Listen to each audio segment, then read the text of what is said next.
Hello students. पिछली video में हम भारत की मृदा, वनस्पति एवं वन्यजीव पढ़ रहे थे, जिसमें हमने भारत की मृदा और वनस्पतियों को कवर कर लिया था। ठीक है, चलिए आज की वीडियो में हम भारत के वनों से जो लाभ प्राप्त होते हैं इसको समझेंगे कि वनों से हमें क्या क्या लाभ होते हैं। ठीक है, पीछे आपने जो भी पढ़ा होगा उम्मीद करती हूँ सारी चीज़ें समझ में आ गई होंगी। ठीक है, चलिए स्टार्ट करते हैं। वन से हमें क्या क्या लाभ होता है। सबसे पहला है इसमें जो वन होता है, आप मतलब नॉर्मली भी बता सकते हैं कि वन से हमें क्या क्या लाभ हैं। एक फिगर के थ्रू आपको यहाँ दर्शाया भी गया है कि ये सारी चीज़ें हमें कैसे प्रोवाइड होती हैं। वन से ही, जंगलों से ही प्राप्त होती हैं, जैसे ऑक्सीजन, दवाई, आश्रय, चारा, ईंधन, खेल का सामान, फर्नीचर, इसके बाद रबड़। और जो जो पेड़ होते हैं उनकी जड़ें मिट्टियों को बांध के भी रखती हैं। फिर इमारती लकड़ी, वन्य जीवों का प्राकृतिक निवास, गोंद एवं लाख, फल, शहद, ये सारी चीज़ें जो हैं पूरे की पूरी प्राकृतिक पर निर्भर होती हैं, वनों से ही प्राप्त होती है। ठीक है, चलिए देखते हैं इसमें। आपने भारत में पाए जाने वाले वनों के बारे में जाना। ठीक है, जैसे पिछली वीडियो में आपको बताया गया था भारत में कौन कौन से वन पाए जाते हैं। क्या आप बता सकते हैं कि वनों, पेड़ पौधों से हमें क्या लाभ होता है? चलिए देखते हैं इसमें क्या क्या लाभ है।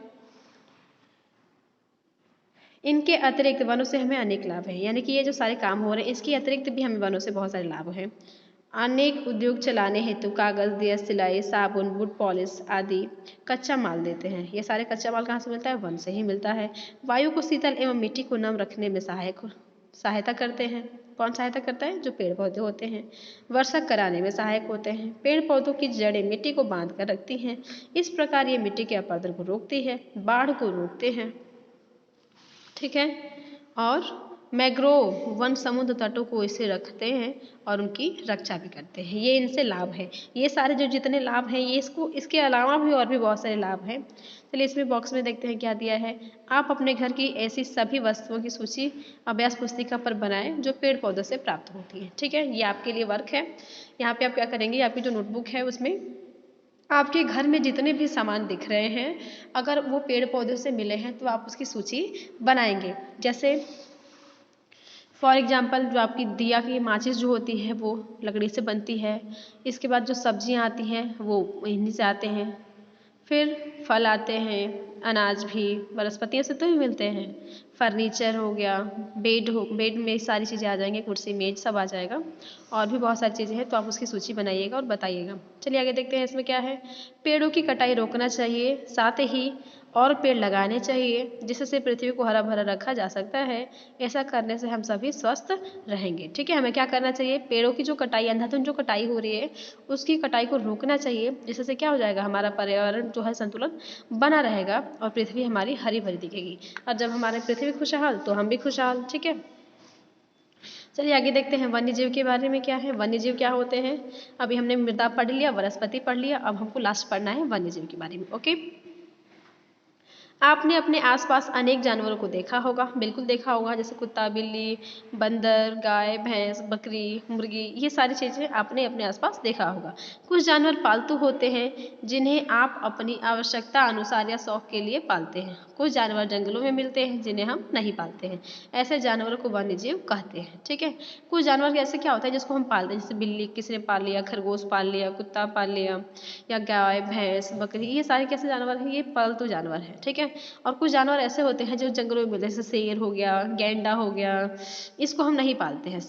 ठीक है, तो जो जंगलों में रहते हैं जिसको हम पालते ही नहीं हैं वो वन्य जीव कहलाते हैं, वन में रहने वाले जीव कहलाते हैं। तो हम इसमें वन में जीव जो रहते हैं उन्हीं के बारे में पढ़ेंगे। यहाँ पे आपको एक चित्र दिख रहा है। ठीक है, इसमें देखकर आपको अपनी अभ्यास पुस्तिका पर पालतू जानवर एवं जंगली जानवरों के नाम लिखना है। ठीक है, इसको देखिएगा, इस फिगर को, और इस फिगर में से बताइएगा। एक साइड लिख दीजिएगा कॉलम बना के पालतू जानवर, और दूसरी साइड लिखिएगा जंगली जानवर। ठीक है, इसमें से जितने भी जानवर हैं कौन कौन से पालतू हैं, कौन कौन से जंगली हैं। जैसे ये मान लो आपका कुत्ता हो गया तो ये कैसा जानवर है? पालतू जानवर है। खरगोश कैसा जानवर है? पालतू जानवर है।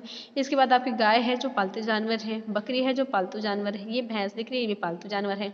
तो इन सारे के नाम आप पालतू जानवर की लिस्ट में कर देंगे, और जो बाकी बच गया आपको गैंडा, टाइगर, शेर, जो भी बच गया, हाथी, ये सब आप जंगली जानवरों के बीच में रख देंगे। ठीक है, चलिए आगे देखते हैं इसमें क्या है। पालतू जानवर हम सभी के बीच बस्तियों में रहते हैं, लेकिन वन्य जीवों को रखने के लिए हमें वनों की आवश्यकता होती है। यानी कि जिन जानवरों को हम पालते हैं, जो पालतू जानवर होते हैं, उन्हें हम ईजिली अपने घरों में अपने आसपास रख लेते हैं। लेकिन जो जंगली जानवर हैं, जो खतरनाक जानवर होते हैं, उनको हम अपने घर पे नहीं रख सकते। उनको रहने के लिए किस चीज़ की आवश्यकता पड़ती है? वनों की आवश्यकता पड़ती है। वनों की लगातार कटने से वन्य जीवों के जीवन का खतरा उत्पन्न हो गया है। यानी कि जिस प्रकार से वनों की कटाई कंटिन्यू होती जा रही है, इससे क्या हो गया है, जो जंगली जीव हैं उनके जीवन पे खतरा मंडरा रहा है, उनके जो अस्तित्व है वो संकट में आ गया है। इन वनों के कारण ही इस वन के कारण ही वनों में रहने वाले पशु पक्षियों की संख्या लगातार कम होती जा रही है। इस कारण ही क्या हो रहा है, जब जैसे वनों की जो कटाई हो रही है कंटिन्यू, उसी के कारण हमारे जो जंगल में जो जीव जंतु रहते थे उनकी संख्या में क्या होने लगी है, कंटिन्यू घटोतरी यानी कि कमी होने लगी है। जैसे पशुओं में बाघ, सफ़ेद हाथी, काला हिरण, शेर, ये सारे क्या हो रहे हैं, कम होते जा रहे हैं। इसी प्रकार पक्षियों में गिद्ध, गौरैया, सारस, कौवा आदि की भी संख्या निरंतर कम होती जा रही है। वन्य जीव हमारे लिए बहुत उपयोगी हैं। जैसे गिद्ध मरे हुए पशुओं का मांस खाकर उसको क्या कर देता है, साफ कर देता है, हमारे धरातल को स्वच्छ कर देता है। खाकर वातावरण को प्रदूषित होने से बचाते हैं, किंतु इनकी संख्या भी कम हो गई है। ठीक है, विलुप्त तो होते जा रहे हैं। कुछ ऐसे पक्षी हैं, कुछ ऐसे जानवर हैं जो दिन पर दिन विलुप्त तो होते जा रहे हैं।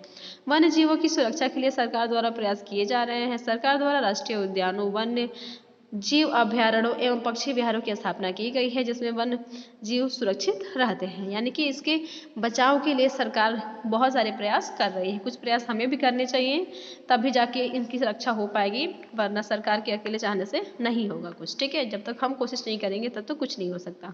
चलिए आगे देखते हैं इसमें राष्ट्रीय उद्यान क्या है।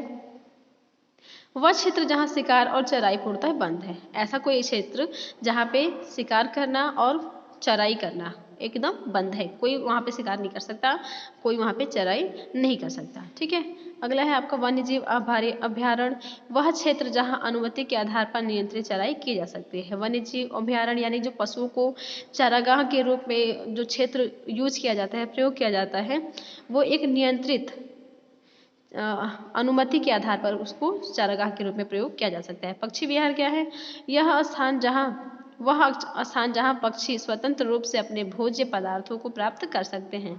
कोई उनका शिकार नहीं करेगा, पक्षियों को कोई मारेगा नहीं। ऐसा स्थान जहाँ पे पक्षियों की देखभाल की जाती है, वहाँ पे स्वतंत्र रूप से उनको विचरण करने के लिए आज़ादी प्रदान की जाती है, ऐसे स्थान को हम पक्षी विहार स्थान कहते हैं। ठीक है, भारत में ऐसे बहुत सारे उद्यान और ऐसे बहुत सारे पक्षी विहार बनाए गए हैं।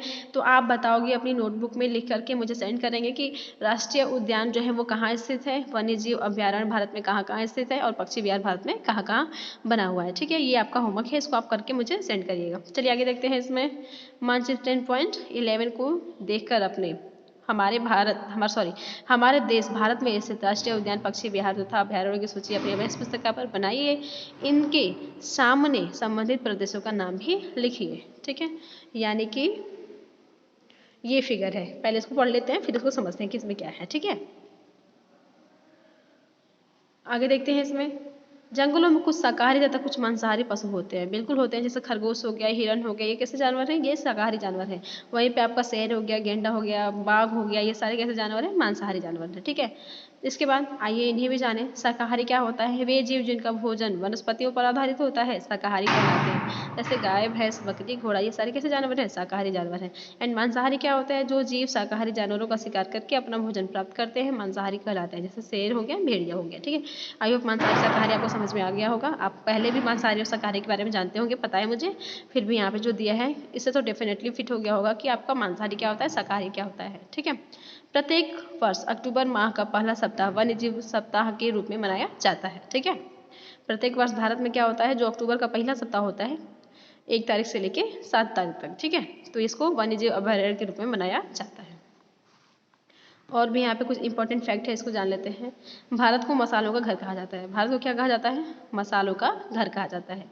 विश्व में फलों के उत्पादन में भारत का 10वां स्थान है। पूरे विश्व में जितने भी देश हैं, करीब 195-200 के लगभग देश हैं, उसमें जो भारत का फल के उत्पादन में स्थान है वो 10वां स्थान है।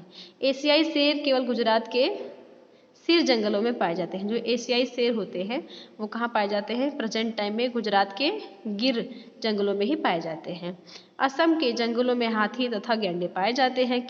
कर्नाटक केरल में भी हाथी पाए जाते हैं। ठीक है, जो हाथी होते हैं उनके जंगल में पाए जाते हैं। कहाँ के जंगल में? असम के जंगलों में, और केरल और कर्नाटक के जंगलों में भी पाए जाते हैं। ठीक है, प्रवासी पक्षी किसे कहते हैं इसको देख लेते हैं। इसको बताने के पहले मैं आपको बता दूं कि जो पक्षी एक पर्टिकुलर मौसम में किसी एक विशेष क्षेत्र पे जा करके रहते हैं, फिर जब वो मौसम खत्म हो जाता है तो वो वहाँ से वापस चले जाते हैं। ठीक है, जैसे आदमी होते हैं, मनुष्य है, वो व्यापार करने के लिए, जॉब के लिए, नौकरी के लिए, पढ़ने के लिए कुछ पर्टिकुलर समय के लिए कहीं एक अपना स्थान छोड़ के दूसरे स्थान पर निवास करता है, और जब उसका समय समाप्त हो जाता है तो वापस आ जाता है। ऐसे ही पक्षी को प्रवासी पक्षी कहा जाता है। ठीक है, चलिए देखते हैं इसमें क्या है। प्रवासी पक्षी के अंतर्गत कुछ पक्षी जैसे पेलिकन, साइबेरियन सारस, स्टोर्क, फ्लेमिंगो, पिनटेल, बतख आदि प्रत्येक वर्ष सर्दी के मौसम में हमारे देश आते हैं, दूसरे देशों से हमारे देश आते हैं। साइबेरियन सारस साइबेरिया के से दिसंबर के महीने में आते हैं तथा मार्च के आरंभ तक रहते हैं। ठीक है, जब ये सर्दी का मौसम आता है तो ये उस टाइम हमारे भारत में आते हैं, और जैसे ही मौसम खत्म होता है वो वापस चले जाते हैं। ठीक है, यहाँ पे कुछ महत्वपूर्ण शब्दावली दे रखा है, इसको समझ लेते हैं। उष्ण माने होता है गर्म, उपोष्ण माने होता है कम गर्म, मानसूनी मीन्स मौसमी, मरुस्थल मीन्स सूखा क्षेत्र, शंकुआकार माने शंकु के आकार का, ये आपको फिगर जो दिख रहा है, सदाबहार मीन्स हमेशा हरा भरा रहने वाला। ये सारे वर्ड्स तो मैंने आपको अंदर ही डिफाइन कर दिया है, फिर भी चलो समझ लेते हैं इसको भी, क्या दिक्कत है। ये आपके सामने दिख रहा है भारत का मैप, और ये वन्य प्राणी संरक्षण केंद्र को इंडिकेट कर रहा है। यहाँ पे आप देख सकते हो अभयारण्य, जो रेड कलर के सिंबल से जितने भी स्थान आपको दिख रहे हैं, जैसे ये राजा जी नाम है, फिर सरिस्का, चंद्रप्रभा, महानंदा, ये जितने भी आपको रेड रेड कलर से दिख रहे हैं, ये सारे आपके अभयारण्य क्षेत्र हैं। पक्षी विहार जो जितने आपको स्टार बना हुआ सिंबल जहाँ जहाँ दिख रहा है, ये जैसे ये आपका भरतपुर हो गया, इसके बाद आपका एक भरतपुरी तो दिख रहा है यहाँ पे। ठीक है, ये वाला भरतपुर आपका दिख रहा है, ये आपका क्या है? पक्षी विहार है। ठीक है, आप इसको बताओगे कि ये किस राज्य में पाया जाता है। नेक्स्ट है आपका राष्ट्रीय उद्यान, जितने भी ये त्रिभुज ट्रायंगल टाइप का दिख रहा है, ये आपका राष्ट्रीय उद्यान है। जैसे ये बांदीपुर में है, फिर आपका संजय गांधी गिर में है, ये जो गिर अभी मैंने पढ़ा इसके बारे में। इसके बाद कॉर्बेट में है, फिर आपका कान्हा, सिंपली पाल, काजीरंगा। ठीक है, ये सारे आपके क्या हैं? राष्ट्रीय उद्यान है। ओके, चलिए ये तो समझ में आ ही गया होगा आपको अच्छे से। इसको फिगर को आप अपनी नोटबुक में ड्रॉ कर लीजिएगा इंडिकेट करके सिंबल्स के साथ में। चलिए नेक्स्ट देखते हैं, आपका लेसन तो फिनिश हो गया, थोड़ी एक्सरसाइज को भी डिस्कस कर लेते हैं। एक्सरसाइज में क्या पूछ रहा है? भारत में पाई जाने वाली मिट्टियों के नाम लिखिए। भारत में करीब 5-6 प्रकार की मिट्टियाँ पाई जाती हैं, जलोढ़ मिट्टी, काली मिट्टी का, उसके बाद आपकी लाल पीली मिट्टी, इन सारी मिट्टियों को आपको नाम लिखना है। ठीक है, इसके बाद है सदाबहार वनों एवं मानसूनी वनों में क्या अंतर होता है। सदाबहार वन जो हमेशा साल भर हरे भरे रहते हैं वो सदाबहार वन कहलाते हैं, और मानसूनी वन जो मौसम के अनुसार अपने पत्ते को झाड़ देते हैं, एक पर्टिकुलर मौसम में हरे भरे होते हैं, फिर पतझड़ जैसा हो भी जाता है, मानसून पे उन पर ज़्यादा प्रभाव पड़ता है। ठीक है, तो इन वनों को मानसूनी वन कहते हैं। इसका आंसर लिखने के लिए आप 2 कॉलम बनाइएगा, एक कॉलम में आपको लिखना है सदाबहार वन, दूसरे कॉलम में आपको लिखना है मानसूनी वन। ठीक है, फिर दोनों में आपको डिफरेंस बता देना है। नेक्स्ट देखते हैं तीसरे क्वेश्चन में क्या कह रहा है। आपके क्षेत्र में किस प्रकार की वनस्पति पाई जाती है? मुख्य वृक्षों के नाम बताइए, यानी कि जो हमारे उत्तर प्रदेश है इसमें किस प्रकार की वनस्पतियाँ पाई जाती हैं। तो यहाँ पे आपके मानसूनी प्रकार के वन पाए जाते हैं। इसमें आपका नीम, आम, पीपल, इस तरह के पेड़ पाए जाते हैं। आप इन वृक्षों के नाम लिख सकते हैं। ठीक है, अगला देखते हैं, आंगन में लगा आम का पेड़ आपके लिए किस किस रूप में उपयोगी सिद्ध हो सकता है। ठीक है, सपोजली आप इमेजिनेशन करिए कि आपके आंगन में एक आम का पेड़ लगा हुआ है और वो आपको किस किस प्रकार से लाभ प्रदान करता है, इसको आपको लिखना है। जैसे ठीक है, जैसे आंगन में आप जो पेड़ लगा है उससे आपको फल मिलेंगी, छाया मिलेंगी, लकड़ी मिलेगी, ये सारी चीज़ें आपको मिलती हैं। ठीक है, तो आप इसको लिखिएगा अपनी नोटबुक में। किन्हीं 5 पालतू जानवर 5 पालतू पशुओं से होने वाले लाभों को बताइए, यानी कि किन्हीं 5 पालतू पशुओं से होने वाले लाभों को बताइए। जो पालतू पशु होते हैं उनसे हमें क्या क्या लाभ होते हैं उसको आपको बताना है। ठीक है, जैसे दूध मिलता है और भी बहुत सारी चीज़ें मिलती है, दूध से बहुत कुछ बनता है, उससे खाद मिलती है, तो इसको आपको बता देना है। ठीक है, नेक्स्ट है आपका राष्ट्रीय उद्यान एवं अभयारण्य में क्या अंतर होता है। राष्ट्रीय उद्यान में क्या अंतर होता है और अभयारण्य में क्या अंतर होता है। आप पीछे पढ़ोगे तो आपका ये सारी चीज़ें आपको मिल जाएंगी कि राष्ट्रीय उद्यान क्या होता है और अभयारण्य क्या होता है। इसको भी आप 2 कॉलम बना करके एक साइड राष्ट्रीय उद्यान लिखेंगे, दूसरी साइड अभयारण्य लिखेंगे और दोनों में डिफरेंस बता देंगे। ओके, चलिए लास्ट क्वेश्चन देखते हैं। इसमें वन्य जीव हमारे लिए किस प्रकार उपयोगी सिद्ध होते हैं, ये आपको पीछे पढ़ा, अभी मैंने जस्ट वीडियो में पढ़ाया कि वन्य जीव हमारे लिए किस प्रकार उपयोगी होते हैं, तो इसको आप आसानी से लिख सकते हैं। ठीक है, चलिए अब देखते हैं मल्टीपल चॉइस क्वेश्चन है। कपास के लिए उपयुक्त मृदा, कपास के लिए कैसी मिट्टी उपयोगी होती है, तो ये पहले वीडियो में हमने देखा था, कपास के लिए काली मिट्टी उपयोगी होती है। रबड़ किस प्रकार के वनों में पाया जाता है, तो ये सदाबहार वनों में पाया जाता है जो भूमध्य रेखा से सटे हुए हैं। ओके, नेक्स्ट है आपका उत्तर प्रदेश में किस प्रकार के वन पाए जाते हैं, तो उत्तर प्रदेश में मानसूनी वन पाए जाते हैं। ठीक है, मरुस्थलीय वन के जो वनस्पतियाँ होती हैं उसमें चंदन, चेड़, सुंदरी तो आता नहीं है, कैक्टस आता है। यहाँ पे टिक लगा हुआ है पहले से, तो आप इसको देख करके इजीली अपने नोटबुक में नोट डाउन कर सकते हैं। लास्ट है आपका उत्तर प्रदेश में स्टेट राष्ट्रीय उद्यान जो है वो कौन सा है, तो दुधवा राष्ट्रीय उद्यान है। ठीक है, तो ऐसे ही आपको बताना है कि और भी बाकी सारे जो सिंपली पाल है ये किस राज्य में है, राजा जी जो राष्ट्रीय उद्यान है ये किस में है, गिर जो है किस राज्य में है, तो इसको आपको इंडिकेट करना है, लिख के दिखाना है। ठीक है, चलिए आगे देखते हैं इसमें भौगोलिक कुशलताएं में क्या दे रखा है। भारत के रिक्त मानचित्र पर जलोढ़ मृदा और काली मृदा के विस्तार को अलग अलग रंगों से दर्शाइए। यानी कि आपको एक भारत का नक्शा बनाना है और उस नक्शे में आपको जलोढ़ मृदा वाले क्षेत्रों को दिखाना है और काली मृदा वाले क्षेत्रों को दिखाना है।